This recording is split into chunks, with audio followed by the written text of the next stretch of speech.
This is Community Focus, a presentation of the Friends of MCTV. Our guest in this second segment is Dr. Dee Howe, the Midland County 4-H Program Coordinator for the MSU Extension Service in Midland County.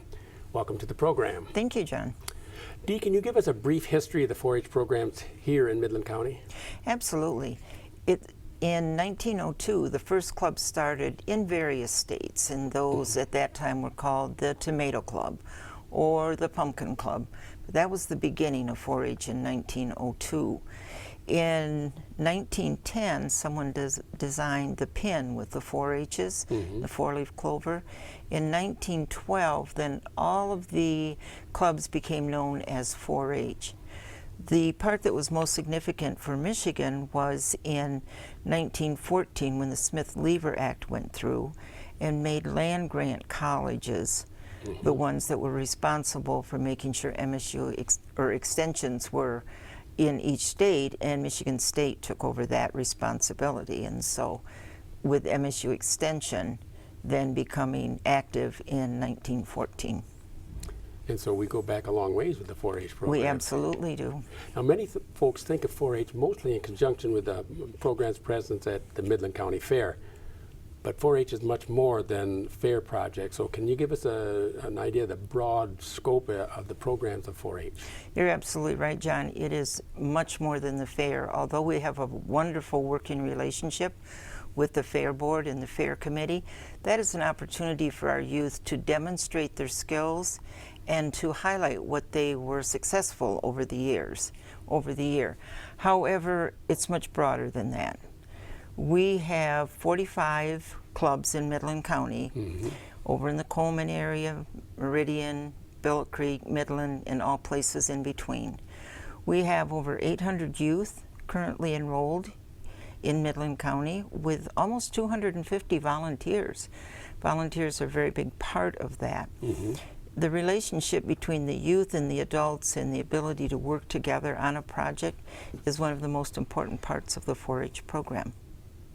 So overall in Michigan, how many youth are served approximately with the 4-H program? I'm not for sure in Michigan, but nationwide it's over 200,000.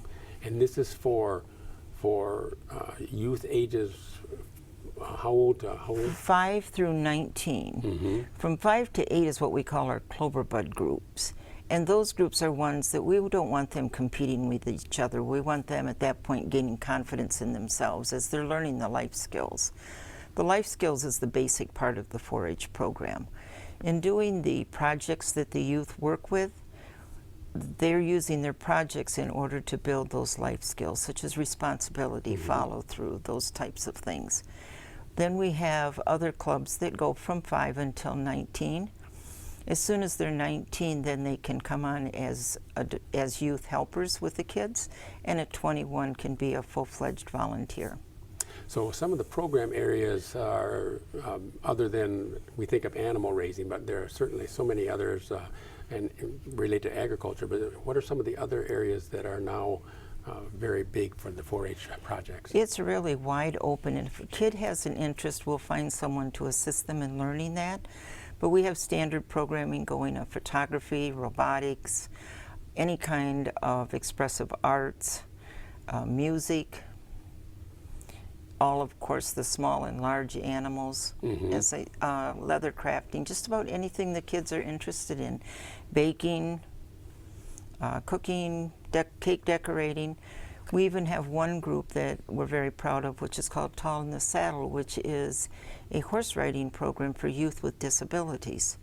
And so that program has been around for at least 35 years. And that's a part of 4-H? That is a part of 4-H. Now, when do the 4-H programs take place? What time of the year is it? Different parts of the program are throughout all of the year.